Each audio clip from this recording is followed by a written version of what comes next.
Okay, we are back and better than ever. Today we are talking about vectors. It's our first discussion about vectors and scalars. Okay, so we have a nice opening problem here. An airplane is flying at 800 kilometers per hour due east. A cold wind suddenly blows from the southwest at 35 kilometers per hour, pushing the airplane slightly off course. How can we illustrate the plane's movement and the wind using a scale diagram? What operation do we need to perform to find the effect of the wind on the airplane? And can we use a scale diagram to determine the resulting speed and direction of the airplane? Because if wind is blowing, it's going to be pushing the plane in the direction it's blowing, at the speed it's blowing. And of course, the plane is flying at a speed, so what's the new direction and speed of the plane? We can figure all of that out using vectors. Um, and a lot of this is going to be definitions and figuring out what is what. Quantities right here, which have only magnitude, are called scalars. Well, what in the world is magnitude? Well, magnitude is very simple. It's size. Geometrically speaking, magnitude is the same as length, distance, or speed, depending on the situation. So it's something that can be measured. Quantities which have both magnitude and direction are called vectors. So scalars just have magnitude, vectors have magnitude and a direction. The speed of a plane is a scalar because it describes its size or the strength. Like the velocity of the plane is a vector. It includes both its speed and its direction. Acceleration is a vector quantity, as is force, displacement, and momentum. And I just put this down here for your reference, again, the airplane. Oh, I love this one. Farmer Giles needs to remove a fence post. So if he's pushing on the fence post, he's using both force and direction. He has a choice of how much force and in which direction to push the fence post or pull it or whatever to remove it. We can describe that mathematically or model it mathematically using a vector. We can also represent a vector using a directed line segment or arrow. The length of the arrow represents the size or magnitude of the quantity, and the arrowhead shows its direction. Now, the length only represents its size if it's to scale.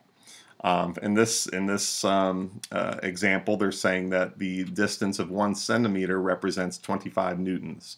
So this must be 2 centimeters long if it's 50 newtons. For example, if Farmer Giles pushes the post with a force of 50 newtons to the northeast, we can draw a scale diagram. Here's a nice important note. If they say northeast, that is exactly northeast. We know this way is east, right? So exactly northeast is, I should say, northeast is exactly halfway between north and east. So half of 90 degrees, because this is a 90-degree angle between north and east, is indeed 45 degrees. So let's try an example doing that ourselves. Draw a scale diagram to represent a force of 40 newtons in a northeasterly direction. So let's just say we let, I don't know, 1 centimeter equal 10 newtons. Okay, now you can sketch this, but if you have a protractor handy, then it'll work out nicely. Okay, 1 centimeter equals 10 newtons.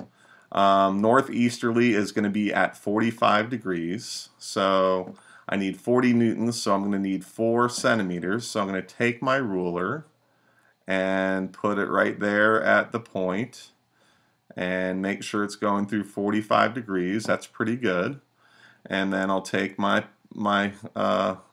marker here and I'll put a point here and a point here, and then I'll get all this out of the way. Oopsie. And let's see, and I'll just draw my vector.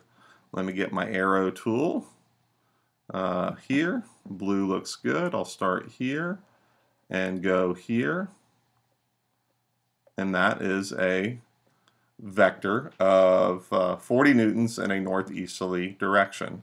Now what I also might want to do is just show, north and east. There's east, here's north, and then we could label this angle right here 45 degrees and slap a north and an east on there. Okay. I guess we could write 40 newtons on here too if we wanted. All right.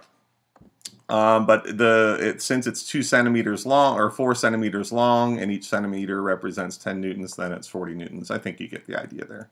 That's not so bad. Vector notation, very important.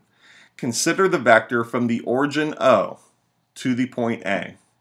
We call this the position vector of point A because it tells us how to get to point A from the origin. And we can talk about it. Let's see. Didn't want to do that. Okay. So here's point O and here's cap A. And there's lots of different things we can call it. Notice this little a here and it's boldface. This position vector could be represented by OA with an arrow on top, or boldface little letter a is used in textbooks and on tests sometimes.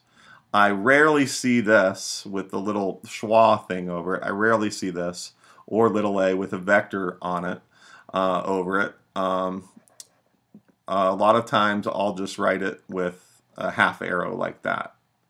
The magnitude or length could be represented by these two vertical lines, and hopefully you're saying, hey, that's absolute value. Okay, fine, but if we're talking about vectors, it represents magnitude. So this reads the magnitude of vector OA. The magnitude of A. The magnitude, it's just putting those lines around that represents the magnitude.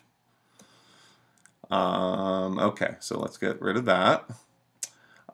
Say we have vector AB. We say that AB is a vector which originates from A and terminates at B. Okay? And vector AB is the position vector of point B relative to A. In other words, it's the location of B as related to A. Okay, to get from A to B, it's the same sort of thought process. It's the position of B as compared to where A is. That's very, very important. Two vectors are equal if they have the same magnitude and direction. So all of these vectors are equal even though they're in different places.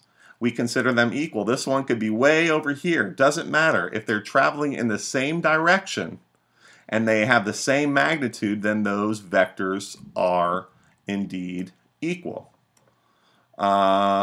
Geometrically negative vectors, let's see, vector A and negative A are down here. I guess I should have started here, that's okay, are parallel and equal in length but in opposite direction. AB and BA have the same length, but they have opposite directions. We say that BA is the negative of AB, and we write that BA equals negative AB. That's pretty much common sense there. So if they're going in opposite directions, then same magnitude, then they are negative vectors.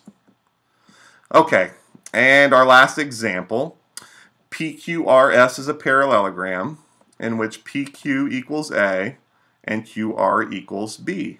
Find vector representation for all of these. So we're going to find vector representation for QP.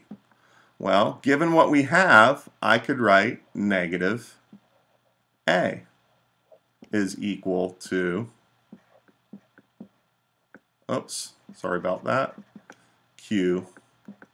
I don't have to write that QP thing, but I'm just writing it from here.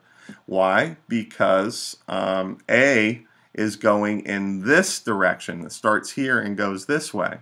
But if I turned it around, if I negated it, it would start here and go this way, which is what QP is, because Q starts at Q and ends at P. B, what about RQ? Well, that should be obvious, I think, from the first example. Same reasoning. That would be negative b, because QR starts at Q and goes to R, but we want to go RQ. So we start at R, go back to Q. That's the opposite direction of vector B, so that's why we write negative b.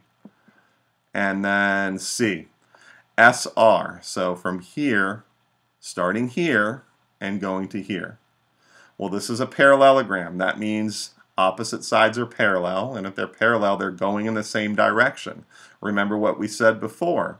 Vectors are equal if they have the same direction and magnitude. S to R and vector A are going in the same direction. They have the same magnitude because they're the same length, because they're opposite sides of a parallelogram. So I could call SR vector A. Pretty nifty, huh? And then what about SP? Well, SP has the same magnitude of B, but is going in an opposite direction because B starts here and ends up here.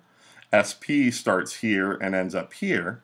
So I could represent it using negative B.